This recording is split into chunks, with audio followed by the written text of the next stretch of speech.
Well, this will be my third review on YouTube of these scale conversion fuselages. This is the Funkey 700 size. Got shipped from Hong Kong. Got it very quickly, like 8 days. It's currently August of 2021.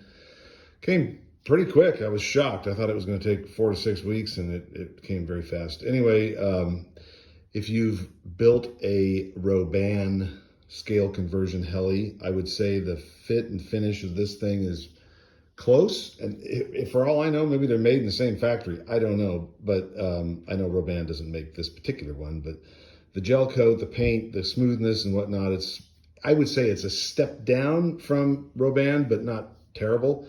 I mean, it's still a very nice looking heli.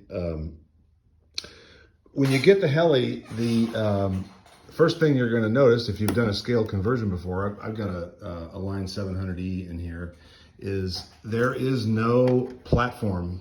I don't have the cowling off, so I can't show you, but there's no platform. It's just a fiberglass shell. It's painted, but there's absolutely nothing on the bottom. So I watched a couple of videos, a couple of guys glued blocks to the, where the mounts are on the Line 700, just to the fiberglass, which is just not strong enough. I fly this helicopter scale. I fly it really slow with slow head speeds, and I also fly it really fast head speeds, upside down and rolls and loops and stuff like that. So I've got to make sure that it's very secure. And so what I did is I spent some time and I cut out a piece of plywood.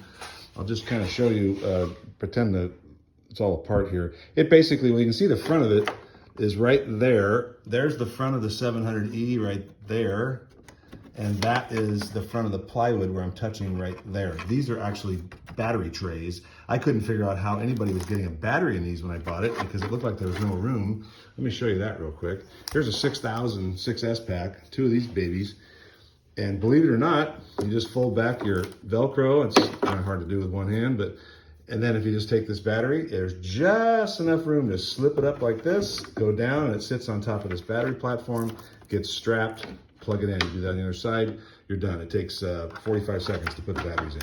Taking it out, quite a bit of Velcro in there, so like that, and back out this way.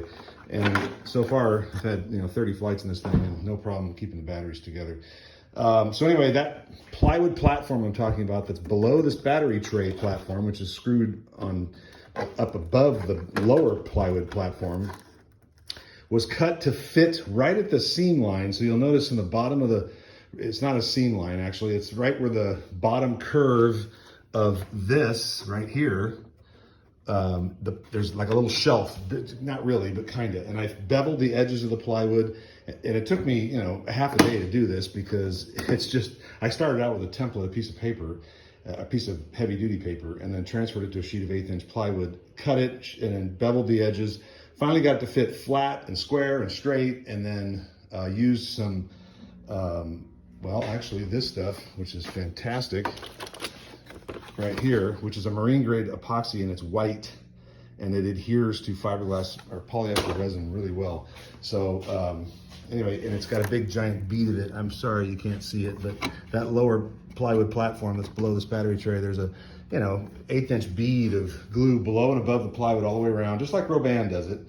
And then you have something to mount, and I've also got stiffeners underneath that plywood. They're maybe 3/8 of an inch, and they vary because the bottom of the fiberglass isn't flat, so I had to custom make each one of those.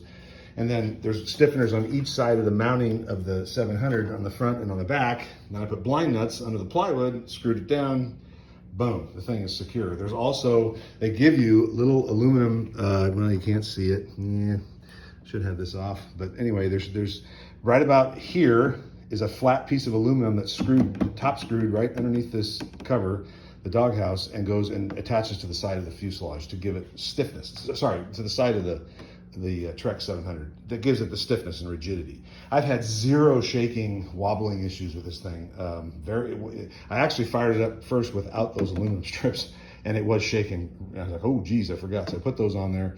It's fine. You'll see other videos where guys are talking about how hard it is to get the tail boom in and out.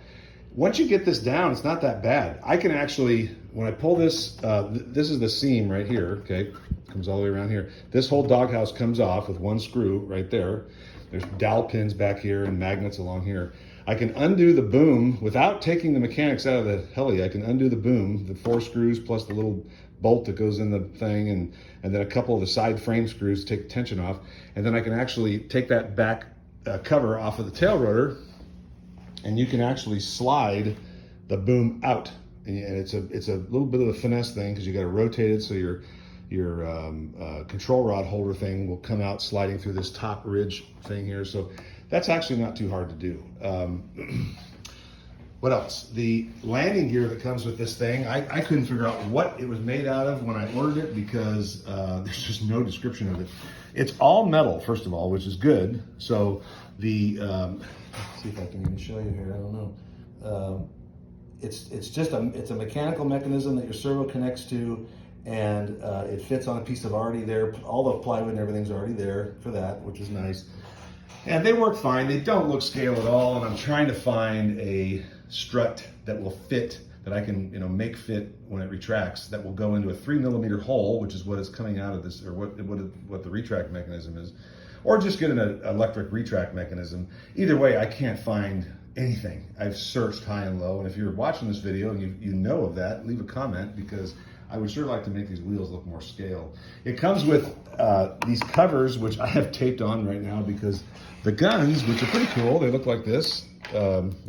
These things mount like on the real Airwolf, they mount like that. And honestly, for me, carrying this thing outside to fly it, I fly out of my house, I'll probably break those things off.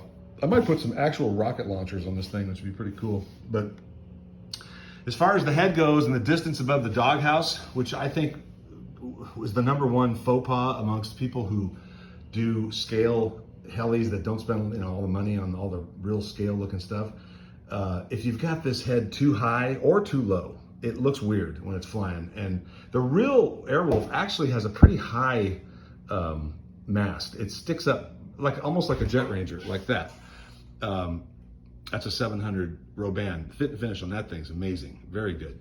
But this is a DFC setup on a 700E. So it's a DFC head, DFC shaft, and I have blocks. No, I don't. Let's see, what did I do? I have one piece of 1/8" plywood on top of my piece of plywood that I put in there, and then I have a piece of aluminum that goes underneath the frame with screws in it down to the blind nuts, and you get the picture. So, and then these battery trays, you can see how I did that. So you can see the plywood back there, actually.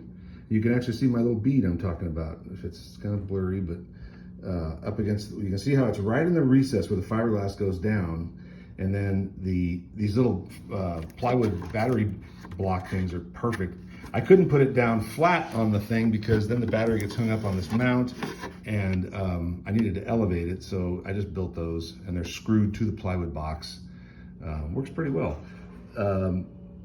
There's those, you can see, maybe you can see, yeah, you can. There's that aluminum strap right there that connects the fuselage to the frame, so that's what that looks like. What else? You will have to hog out your doghouse. I was thinking about keeping the swash plate all the way below the doghouse. I almost could do that if I did a different shaft and a different head and everything else. And I thought, this height, to me, the height of this head looks very scale. It looks pretty realistic. What else? What else can I share with you that I was wondering about? The windows do not come attached. You have to adhere all these windows. This one, that one. Oops, sorry. This one, that one, this one, and then the one down here. You glue on these guys. This thing is all made for lighting, which I'm going to get in here. I've got some really cool lighting on these other birds I did a review on that's from Unilight out of DreamWorks RC, very bright. So and it's also over there on that Jet Ranger. So I'm going to get something for this. These comes with these pre-molded nav light things, but these are not lenses. This is just painted green and then painted black, and they stick out a little bit. So I'm not sure how I'm going to do that. If I'm going to just grind that off and put a Unilight fixture in there, or I don't know. And there's no provision for any kind of landing light.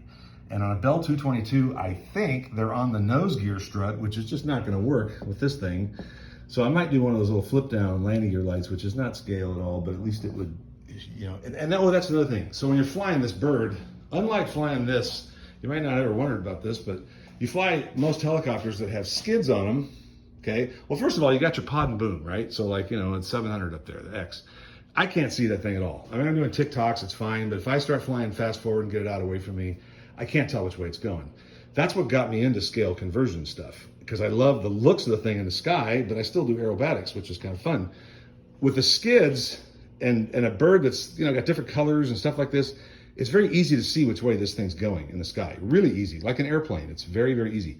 This guy, it's actually just it's when you're way far away and you're flying, you can't tell if that nose is pointing at you or away from you because it's all kind of just black. And so I actually took a piece of tape the last couple flights, and a big white piece of tape, and I put it on the front, and it helped a lot. It doesn't look scale, but that's why I want to put a landing light on it so that you can actually see where the nose is in those critical moments where you're wondering which direction it's going.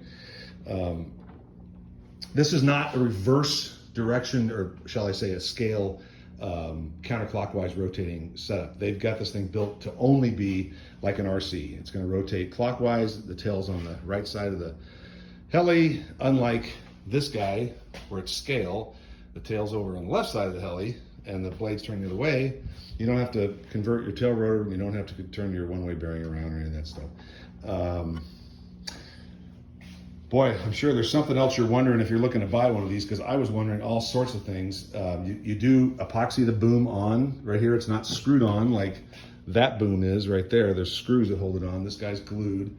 The fit and finish was fine. I shouldn't complain so much about it. It's just that it's not, it's I don't know. To me, it's not quite as nice as a Roban finish, but it's still pretty nice. I mean, you can see that the paint is pretty good. There's not, you know, not too much orange peel. There's not too much overspray. It actually looks pretty good. It's just black and white, so it's kind of badass looking, but it's a silhouette when you're flying it. When it's coming at you, it's very cool. That look right there is cool, especially when I get these guns on here and they're shooting little Estes rockets. That's going to be really cool.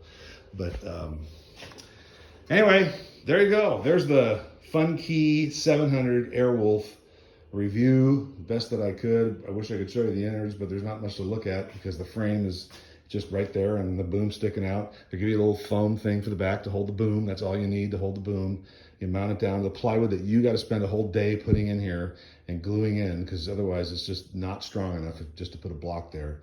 And you will get the CG perfect with the batteries just like I showed you. They're going to be sticking out to about right here. Just you know, they're laying in here, sticking out in front of the frame of the heli a little bit. The CG will be perfect. I'm obviously not concerned about scale looks on the inside. If you put a cockpit in this thing, there's no way. I mean, if you took this off, which you could, of the 700, and you know, I suppose you could put the batteries way back here, and then you could do a cockpit in here.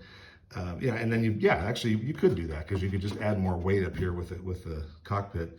I just don't have any interest in doing that because, you know what, I just like to fly it, and I don't know. Just not into the scale cockpit thing, I guess. But anyway, oh, and the doors. That's another thing. The doors do have one tiny little magnet right here, and that's why I put this piece of tape on here, because for the last couple dozen flights, I'm so worried about it that, well, now my tape is failing, that I actually tape the door shut, because I don't want that sucker opening up when I'm upside down and, you know, everything falling apart. They also give you a wood screw for this. I put a blind nut epoxied in on the underside, screwed that baby down so this thing cannot come off.